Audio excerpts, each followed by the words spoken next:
Halo pendengar kisah, selamat datang kembali di channel kami yang membahas kisah kriminal yang benar-benar terjadi di seluruh dunia.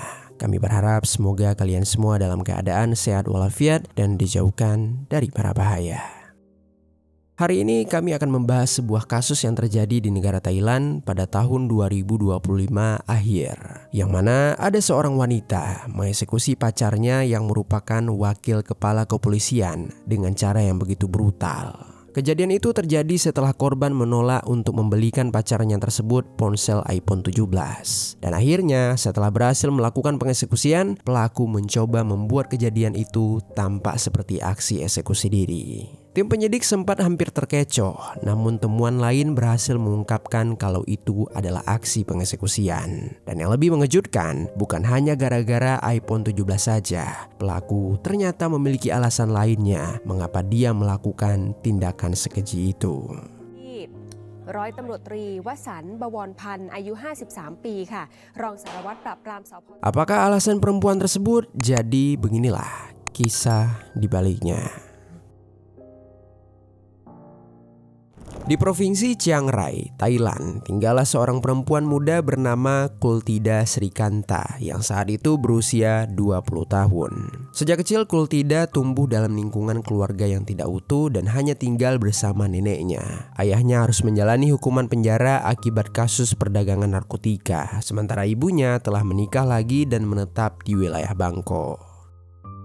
Mulai saat itulah Kultida tidak lagi berhubungan dengan kedua orang tuanya. Meski begitu, di tengah keterbatasan tersebut, sang nenek tetap berusaha semampunya untuk memberikan kehidupan terbaik bagi Kultida. Namun tidak adanya kasih sayang orang tua tetap meninggalkan dampak mendalam pada pertumbuhan Kultida. Dia tumbuh menjadi pribadi yang tertutup, penyendiri, dan sering diliputi rasa kesepian. Kultida sempat menempuh bangku sekolah kejuruan swasta dengan jurusan pariwisata dan perhotelan. Tetapi sayangnya pada usia 16 tahun dia terpaksa putus sekolah karena kondisi ekonomi keluarga yang semakin memburuk. Situasi itu semakin sulit ketika sang nenek semakin menua sehingga dia tidak lagi mampu untuk bekerja. Setelah akhirnya Kultida berhenti sekolah, Kultida mulai mencari nafkah dengan bekerja sebagai pelayan di sebuah bar karaoke. Beberapa tahun kemudian, dia memutuskan untuk pindah ke wilayah Chiang Mai dengan harapan dia dapat memperoleh kehidupan yang lebih stabil di sana. Kemudian tak lama setelah tiba di wilayah itu, Kultida akhirnya berhasil mendapatkan pekerjaan di dunia hiburan malam. Dia diterima sebagai promotor bir dan pekerjaan itu akan menjadi awal dari kehidupan barunya. Singkat cerita, setelah beberapa minggu bekerja, Kultida pada suatu waktu berkenalan dengan seorang pelanggan yang cukup sering datang ke tempat kerjanya. Pria itu bernama Wasan Baworpan yang saat itu telah berusia 53 tahun. Wasan ini bukanlah orang biasa. Dia merupakan perwira kepolisian Thailand yang menjabat sebagai wakil kepala kepolisian di distrik San Patong dengan masa dinas lebih dari 30 tahun lamanya. Wasan dikenal sebagai polisi senior yang disiplin dan tegas dalam menjalankan tugas. Selama bertahun-tahun mengabdi, dia sering dipercaya menangani berbagai kasus penting. Di lingkungan kerjanya, nama Wasan cukup disegani dan dihormati oleh rekan-rekan sesama aparat. Salah satu ciri yang sering melekat pada Wasan adalah kebiasaan dia mengenakan perhiasan emas bernilai tinggi. Lalu meskipun tidak diketahui secara pasti kehidupan keluarga Wasan, tetapi yang jelas dia hidup tertutup dan menjalani harinya seorang diri di sebuah rumah dinas khusus pejabat kepolisian. Wasan sudah terbiasa sendiri, namun kehidupan Wasan perlahan berubah sejak pertemuannya dengan Kultida. Pada perkenalan di awal, keduanya terlibat percakapan panjang. Mereka saling berbagi kisah tentang perjalanan hidup masing-masing. Seiring waktu, komunikasi di antara mereka pun semakin intens, terutama setiap kali Wasan kembali berkunjung ke tempat kerja Kultida. Dari pembicaraan yang semula terasa biasa, perlahan tumbuh kedekatan emosional. Kultida selalu nyaman berada di dekat Wasan. Baginya, Wasan adalah sosok yang dewasa, tenang, dan pengertian, hingga membuat Kultida merasakan kembali figur seorang ayah yang selama ini tidak dia dapatkan.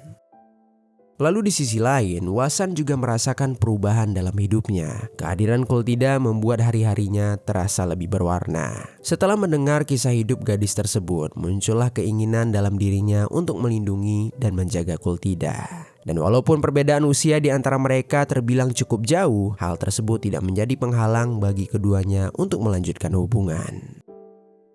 Sejak menjadi sepasang kekasih, Kultida tidak hanya merasakan kasih sayang, tetapi juga menikmati kehidupan ekonomi yang serba tercukupi. Wasan mengambil peran penuh dalam memenuhi kebutuhannya, mulai dari membiarkan Kultida tinggal bersamanya, mencukupi kebutuhan sehari-harinya, hingga mengabulkan berbagai keinginan dari Kultida. Semua itu dia lakukan tanpa banyak pertimbangan, meskipun mereka tidak ada ikatan pernikahan. Seiring waktu, Kultida pun merasa kalau dia telah mencapai kehidupan yang selama ini dia impi-impikan. Hubungan itu berlangsung selama 2 tahun. Kultida memperoleh kenyamanan dan kemewahan tanpa harus giat bekerja terlebih dahulu. Setiap keinginan yang dia utarakan hampir selalu dipenuhi, menciptakan perasaan aman sekaligus ketergantungan. Karena terbiasa selalu mendapatkan apa yang dia inginkan, batas antara kebutuhan dan keinginan pun perlahan menjadi kabur. Kultida tidak lagi ragu meminta barang-barang bernilai tinggi kepada Wasan. Singkat cerita, pada tanggal 10 November 2025, tepatnya pada sekitar pukul 9 pagi, Wasan baru saja pulang ke rumah dinas. Lalu selang beberapa menit, Kultida tiba di rumah Wasan menggunakan motor. Dia masuk ke dalam rumah dan langsung menuju ke kamar Wasan. Setibanya di sana, suasana di dalam kamar masih diselimuti kelelahan setelah aktivitas seharian. Namun sebelum Wasan sempat benar-benar beristirahat, Kultida mendekatinya sambil menggenggam ponsel. Dia menyodorkan layar ponselnya ke arah Wasan, memperlihatkan sebuah foto handphone iPhone 17. Dengan nada penuh harap, Kultida mengatakan kalau dia menginginkan handphone tersebut. Wasan menatap layar sekilas, lalu menjawab dengan santai kalau ponsel milik Kultida yang sekarang masih berfungsi dengan baik dan belum perlu diganti. Jawaban itu ternyata tidak memuaskan Kultida. Dia langsung membalas dengan penjelasan panjang. Dia menekankan bahwa ponsel tersebut adalah model terbaru dan menurutnya dia harus memilikinya. Kultida kemudian membawa pembicaraan ke masa lalunya yang kelam, berharap kisah itu dapat melunakkan hati Wasan dan membuat Wasan menuruti permintaannya di saat itu juga. Namun alih-alih luluh, Wasan tetap bersikukuh. Baginya tidak ada alasan mendesak untuk membelikan Kultida ponsel baru. Merasa percuma berdebat lebih lama, Wasan memilih mengakhiri percakapan. Dia berjalan ke arah kasur dan bersiap untuk segera tidur. Seluruh barang miliknya ia letakkan di meja di samping kasur, termasuk pistol dinas yang biasa dia bawa. Sementara itu, Kultida masih berdiri di sana. Dia berbicara dengan nada kesal. Dia merasa Wasan telah berubah. Akhir-akhir ini Wasan tidak lagi menuruti beberapa permintaannya.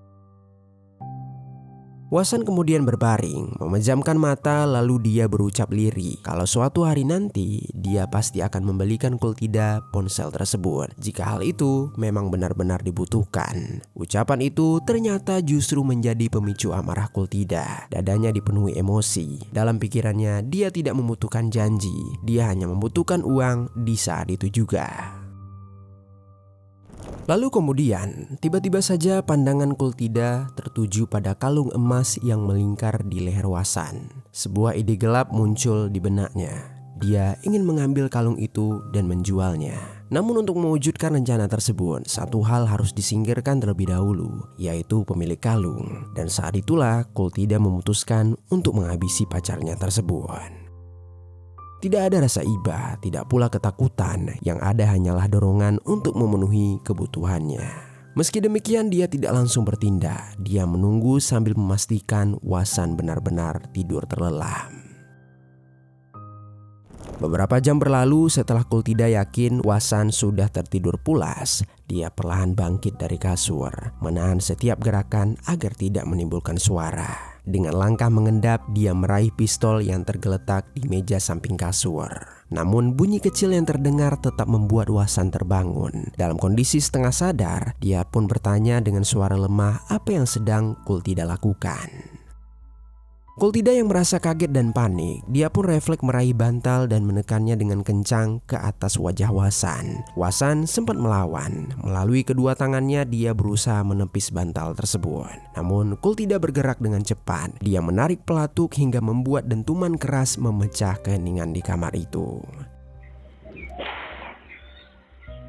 Timah panas berhasil menghantam kepala Wasan. Wasan tersentak, nafasnya tersengal, tubuhnya kaku seketika. Selama beberapa detik kemudian, dia masih berusaha menghirup udara. Namun Kultida hanya menatap dingin. Bagi Kultida, lelaki di hadapannya bukan lagi kekasih, melainkan sekedar lelaki tua yang menolak keinginannya. Saat Wasan semakin tak berdaya, Kultida melangkah mendekat. Dia menodongkan pistol tepat ke pelipis kiri Wasan. Tanpa ragu, Kultida kembali menarik pelatuk itu. Tubuh Wasan tersentak untuk terakhir kalinya. Wasan tewas meregang nyawa. Kondisi di kamar itu benar-benar mengerikan. Cairan merah berhamburan di mana-mana. Kasur dan bantal penuh dengan cairan merah. Lalu setelah memastikan Wasan benar-benar tewas, Kultida segera bertindak. Dia melepaskan kalung emas dari leher Wasan, lalu mengambil seluruh uang tunai yang tersimpan. Begitu harta itu berada di tangannya, dia melanjutkan langkah berikutnya. Kultida meletakkan pistol di dekat tubuh Wasan. Dia mencoba merekayasa tempat kejadian agar nantinya tampak seperti aksi eksekusi diri. Setelah semuanya terasa cukup meyakinkan, dia bergegas meninggalkan rumah tersebut. Kultida pergi dari tempat itu dengan mengenakan masker dan topi. Dia meninggalkan tubuh Wasan yang tergeletak tak bernyawa. Berlanjut keesokan harinya, di tanggal 11 November 2025 sekitar pukul setengah 9 pagi, para rekan kerja Wasan mulai menunggu kehadirannya dalam rapat pagi. Namun waktu terus berjalan dan hingga 1 jam kemudian, Wasan tak pernah muncul. Situasi itu segera menimbulkan kecurigaan, mengingat Wasan dikenal sebagai sosok polisi yang sangat disiplin, tepat waktu, dan hampir tidak pernah absen tanpa kabar. Rasa curiga itu semakin menguat ketika upaya menghubungi Wasan melalui telepon maupun radio dinas tidak mendapatkan respon sama sekali. Merasa ada sesuatu yang tidak beres, sekitar pukul 10.25, 2 orang polisi yang bernama Songchai dan Kopralek ditugaskan untuk mendatangi rumah dinas korban guna memastikan kondisinya. Sekitar 15 menit kemudian, mereka pun tiba di rumah itu. Mereka mendapati mobil pribadi Wasan, sebuah pickup hitam, terparkir rapi di tempat biasa. Pemandangan itu langsung mengarah pada satu kesimpulan awal, kalau Wasan tidak pernah pergi kemanapun di hari itu. Tanpa banyak membuang waktu, Songchai dan Lex segera mengetuk pintu rumah itu. Mereka mengetuk selama beberapa menit, namun tidak ada jawaban. Tidak terdengar suara televisi, langkah kaki, dan bahkan suara AC sekalipun. Ketika Songchai mencoba memutarkan gagang pintu, dia terkejut karena pintu itu ternyata tidak terkunci. Begitu mereka membukanya, bau aroma cairan merah langsung menyergap. Dengan refleks keduanya segera mengeluarkan senjata api dan memasuki unit dengan posisi siaga. Di sana terlihat ruang tamu yang tampak gelap serta tirai yang tertutup rapat. Mereka kemudian bergerak perlahan menuju ke arah kamar tidur. Dan di sanalah pemandangan mengerikan itu terlihat, di mana Wasan tergeletak tak bernyawa dengan cairan merah yang telah mengering di sekeliling tubuhnya. Setelah dicek, tingkat kekeringan cairan itu menunjukkan kematiannya telah terjadi cukup lama. Lalu tak jauh dari tangan kiri korban, sekitar belasan sentimeter, terdapat pistol dinas milik Wasan dengan jenis SIG Saur P320 kaliber 9mm. Dari barang sekitarnya tidak terlihat adanya tanda-tanda perlawanan atau perkelahian. Kursi tersusun rapi, bahkan lipatan spray pun tidak berantakan, seolah tidak terjadi kekacauan di sana. Dengan suara nyaris berbisik, Kopralek menyampaikan dugaan awal kalau peristiwa itu tampak seperti aksi eksekusi diri. Meski demikian, mereka tetap menghubungi rekan-rekan mereka yang lain. Selang beberapa menit, tim kepolisian tambahan bersama tim forensik tiba di lokasi. Area kamar langsung disegel sebagai TKP dan pistol yang ditemukan pun langsung diamankan. Namun pemeriksaan forensik itu justru menemukan kejanggalan serius. Luka tembak berada di pelipis kiri dengan lintasan peluru menembus otak dan keluar dari sisi kanan tengkorak. Sementara bagi Song Chai dan Lek yang mengenal Wasan secara pribadi serta kesaksian rekan terdekat korban, mereka menyebutkan kalau selama lebih dari 30 tahun menjadi seorang polisi, Wasan selalu menggunakan tangan kanan saat memegang senjatanya. Jika benar dia melakukan eksekusi diri, maka dilihat dari posisi lukanya, dia menggunakan tangan kiri dengan sudut tembak yang justru dinilai beresiko gagal. Kecurigaan semakin bertambah ketika kerabat korban menyadari satu hal lain yang janggal, yang mana Wasan tidak mengenakan kalung emas kesayangannya. Padahal korban diketahui tidak pernah melepas kalung emas yang memiliki berat 75,8 gram tersebut, yang bernilai lebih dari 320 baht atau sekitar 172 juta rupiah. Akhirnya seluruh ruangan pun digeledah, namun kalung itu tetap tidak ditemukan. Polisi justru mendapati rambut panjang milik seorang perempuan, serta kapas bekas pembersih make up di kamar mandi korban. Petunjuk tersebut memperkuatkan dugaan kalau Wasan tidak sendirian sebelum kematiannya. Pemeriksaan kemudian berlanjut ke ponsel milik korban. Dari sanalah terlihat komunikasi terakhir pada tanggal 10 November dengan satu nomor yang sangat sering dihubungi oleh korban dan disimpan dengan nama Sayang. Berdasarkan rangkaian tersebut, polisi akhirnya mengubah status dari dugaan eksekusi diri menjadi perampokan yang disertai pengeksekusian dengan rekayasa. Penyelidikan kemudian difokuskan pada rekaman CCTV. Dari rekaman tersebut terlihatlah Wasan pulang ke rumah dinasnya dan beberapa menit kemudian disusul dengan seorang perempuan muda bertubuh kurus. Sosok itu bukan orang asing bagi polisi maupun kerabat Wasan. Dia dikenal sebagai kekasih korban. Namun kejanggalan terlihat ketika perempuan tersebut keluar dari rumah dinas itu secara tergesa-gesa. Dia pergi meninggalkan lokasi tanpa sekalipun menoleh. Lalu pelacakan CCTV lanjutan menunjukkan kalau dia segera mendatangi sebuah toko emas dan menjual kalung milik Wasan. Gerak-geriknya tampak panik dan tergesa-gesa. Beberapa menit kemudian dia meninggalkan toko dengan setumpuk uang tunai. Tak lama berselang dia terlihat lagi pergi ke pusat perbelanjaan untuk membeli sebuah ponsel dengan menggunakan uang hasil penjualan emas tersebut. Tidak hanya itu, dia juga membeli sepeda motor dan 2 kalung emas. Dari titik itulah polisi menyimpulkan kalau pelaku adalah kekasih korban, yaitu Kultida Srikanta. Pencarian terhadapnya pun diperluas. Selama beberapa hari polisi melacak pergerakannya melalui rekaman CCTV. Dan hingga akhirnya pada tanggal 15 November 2025, petunjuk mengarah ke sebuah rumah kontrakan di wilayah Chiang Mai Timur. Tak lama kemudian, Kultida pun berhasil diamankan tanpa perlawanan. Di dalam rumah kontrakan tersebut, polisi menemukan sejumlah uang tunai, bukti transaksi penjualan emas, serta sebuah ponsel yang baru dibeli pelaku setelah menjual kalung korban. Dalam interogasi awal, Kultida hanya mengaku terlibat pertengkaran dengan korban. Namun setelah dihadapkan pada bukti forensik dan rekaman CCTV yang tak terbantahkan, dia akhirnya mengakui seluruh perbuatannya. Dia menjelaskan kalau dirinya dengan korban sudah menjalin hubungan selama 2 tahun, tetapi hubungan mereka semakin hari semakin renggang semenjak korban seringkali meminta berhubungan dan dengan cara yang sangat kasar.